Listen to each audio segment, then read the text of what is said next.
Facebook. Hi, there we are again. Hello, everybody. Welcome. Today is January 15th, and I am here together with my partners in Tiara International, Alison Miller and Andrea Henning.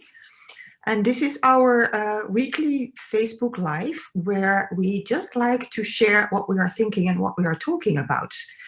We are a company, we are invested in women's leadership development. We are women and we are developing ourselves all the time. And yeah, we think it's valuable for ourselves and for who is listening to be on the journey and to be on the journey together. So where we are now and where we would like to talk, what we would like to talk about is we are currently envisioning the year 2021 for ourselves and our environment, how we want it to go.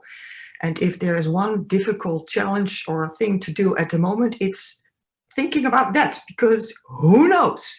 After our experience last year, we just don't know. And then the most significant direction that we can get comes from inside ourselves. But just if you want to do what we can do to envision a good and inspiring 2021, yeah, what do we think about? How do we go about? Andrea, would you like to share your thoughts? How do you do that?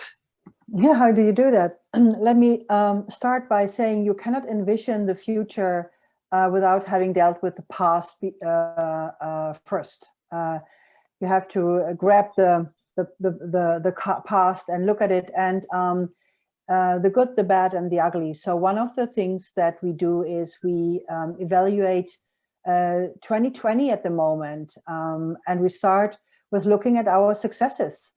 And even if in a year that has been so crazy as 2020, there are a lot of things that we can be proud of, grateful for, whether it's silver linings or maybe even really things to celebrate. So that's always there. So that is part of looking back, and we always start with that, and we really make ourselves focus on staying with that and getting to the other part later. Yeah, exactly. It's like walking through the project management cycle that we know from the projects that we are running in our businesses and in our work. Mm-hmm. So, and Alison, so what would you like to add? What do you think, what do you consider what's different than a regular project cycle? Well, I really like what you said about the past and about, you know, if we're wanting to envision and to feel like we have a role in creating or co-creating in life, that we have a say in how life unfolds, is to be able to receive the wisdom from the past, like to be informed by it. That our visioning for the future is actually informed by, oh, I received a lot of messages. Oh, wow, that really didn't work. Oh, that did work. That was great. That was terrible. You know, a lot of times the way that I'll actually try to move through my day even is to be in this place of, let me receive, let me receive the experience I'm having. And to recognize that it's actually rich with data, that whatever I'm experiencing is full of data that's informing me in how and what I plan and what I envision and what I create and the choices that I make, because I can see this happened and I made this choice and I'm not happy with the outcome. Yeah. For example, so that I can be constantly being informed. And so you're not the past isn't like an anchor that's tying you down, but rather it is enriching you and waking up wisdom in you that then informs how you plan and move forward. Exactly. Yeah. Yeah. Yeah, I like how you are introducing the words like wisdom and how you're introducing receiving experience. And that to me feels different than a regular project cycle that we are all very familiar with. Because there is an added dimension to that. It goes beyond the intellectual part. It's actually feeling for the wisdom and feeling for the information that is going to help us into an intelligent, informed direction.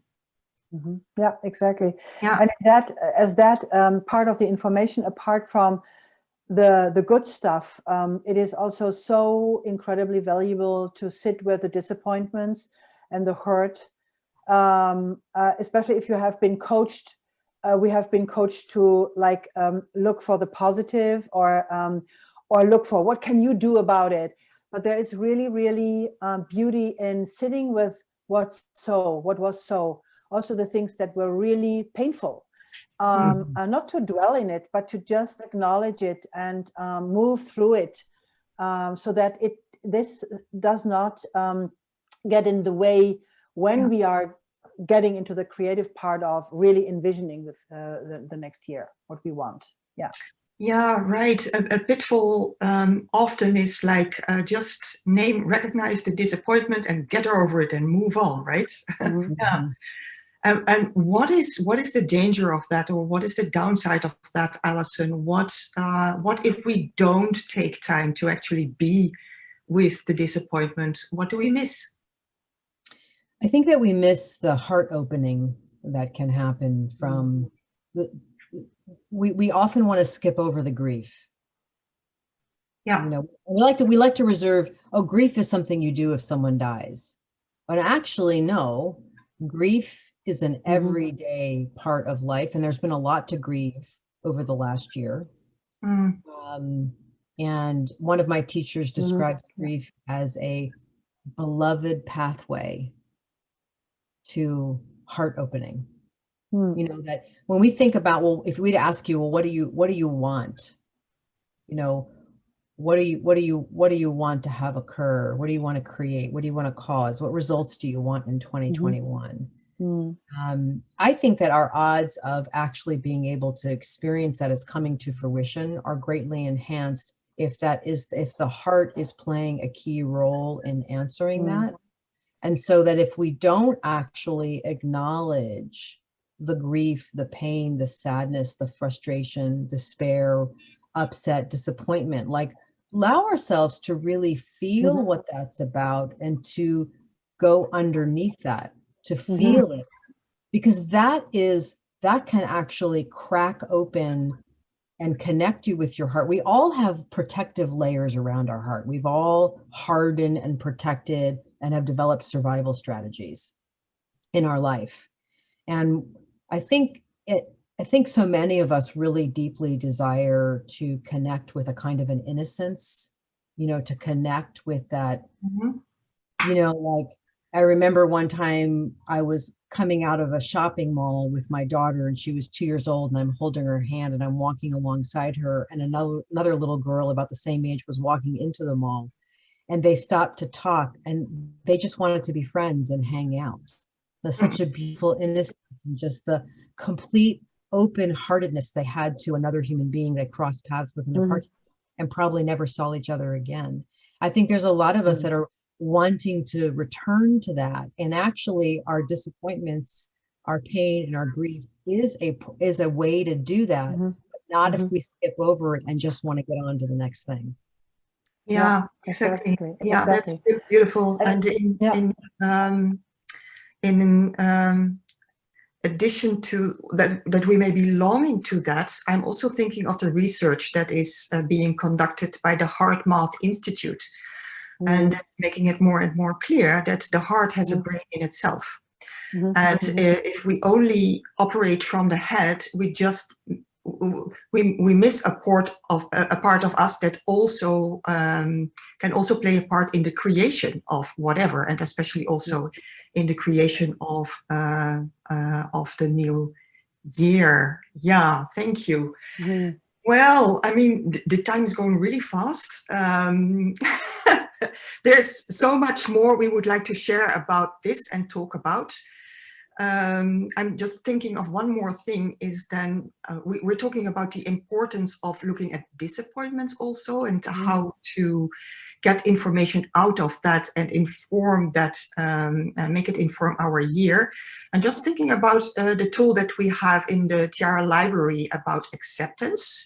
So if you listen to this, you want to know more, then you can just find us on the website, tiaraleadership.com or tiararesourcecircle.com, and look for the library. And in the library, you will find a tool on acceptance and many other tools that will also support you in reflecting and creating what you want to create.